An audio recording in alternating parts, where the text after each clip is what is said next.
stadium of Hi guys! Share ko lang sa inyo guys, yung first time kong may experience itong manood ng Kings, NBA live. come on. So backstory guys, itong time na Sa to, loob. hindi ko alam na manonood talaga kami ni Javi ng laban ng Golden State and Sacramento Kings. Akala ko lang nung una talaga, kakain kami for dinner sa bandang Sacramento area. So, ayan guys, surprise pala ako ni Javi. Manonood kami ng Golden State versus Sacramento Kings. Grabe, sobrang saya ko talaga nito. Kasi diba, dati napapanood mo lang siya sa TV. Ngayon, in person, makikita mo na sila. By the way guys, itong video na to was last year pa talaga. Pero talagang gusto ko lang i-share sa inyo yung experience ko na manood ng live and makita nyo rin yung loob ng stadium nila. So, ito yung stadium ng Sacramento Kings. Ang capacity nito guys, more than 17,000 people. So, ayan na guys. Papunta na ako sa seat namin. Kita nyo, diba? Sobrang daming tao. Yay! Can't wait. Makikita ko na sila Steph Curry, Klay Thompson. Disclaimer lang ha, hindi ako fan. I just like them, pero hindi ako fan. Alam ko magkaiba yun. So, if you know kung anong pagkakaiba nun, please comment down below. Ito yung first quarter nila guys. Ayan, wala akong ibang ginawa dyan kundi mag-zoom in ng video ko. It feels surreal kasi guys, diba? Hindi ka pa rin makapaniwala na, oh, nandito ka na. Kaya, in-enjoy ko siya talaga. And alam niyo yan, ayan, kaya ang gulo ng camera ko. Kung saan umiikot yan. Hindi ko nga makita eh.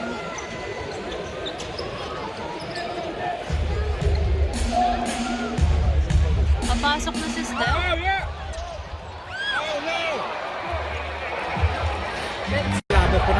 Alam nyo ba na kahit close game itong laro na to, sobrang nagustuhan ko na close game siya kasi nga maglalaro yung mga main player ng GSW, hindi sila agad nakaupo, diba?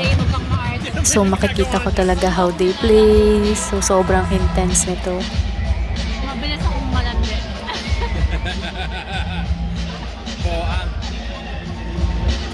Anyway, let's watch the game muna.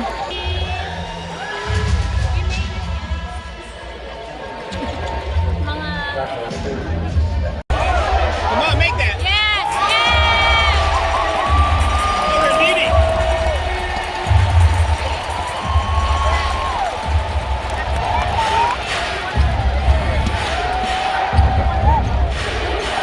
Steph.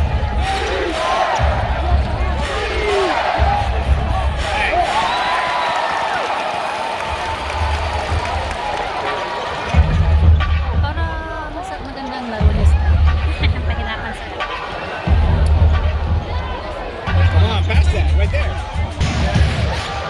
Play. Bang. Oh, he missed.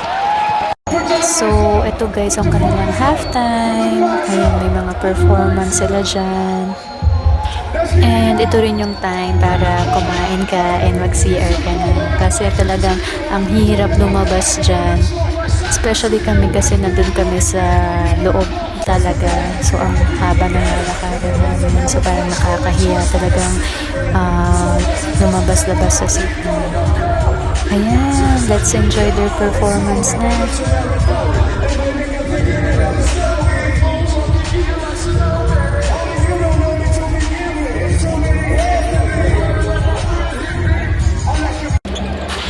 Ito na guys, nasa third quarter na tayo ng game. Lamang ang Sacramento dito.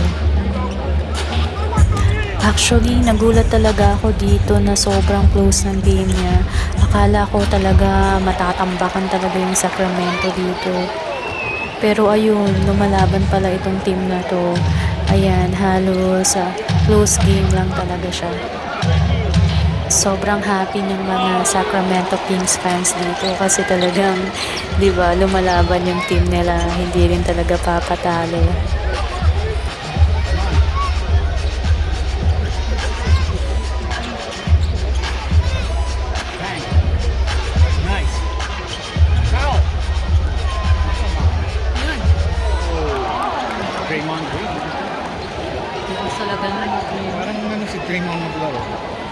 walang ginagawa. Steph, Oh! May foul pa pa! got that. Wow, nice. Ang papa ni Clay. Clay kami, bebe. So, ayan guys, almost fourth quarter na tayo dito. Hindi kasi sila maglalaro. Aalisan sila mamaya pag tambak na nila yun. Gets mo lang. Kaya gusto mo close game. Yeah. Go, Steph. Hindi ko na kayo patatagalin pa. Alam niyo naman na rin kung sa mga avid fans dyan ng NBA, ang nanalo dito yung Sacramento Kings. Ang score nito is 122 to 115. So, ayun. Sobrang ganda ng laban nito.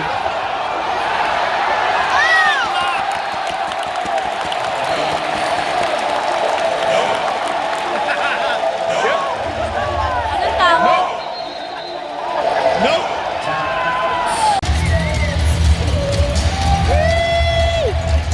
Ayan, sobrang happy ng mga fans ng Sacramento Kings dito kasi lamang na yung Sacramento Kings.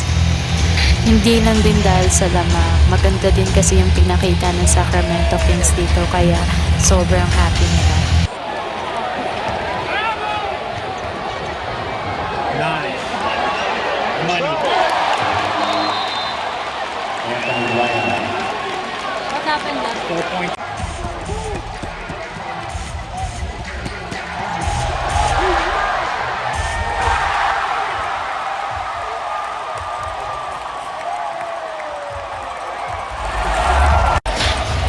Ayan, nanalo na ang Sacramento Kings.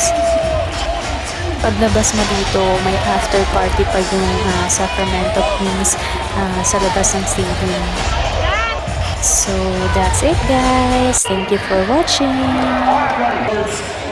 Love.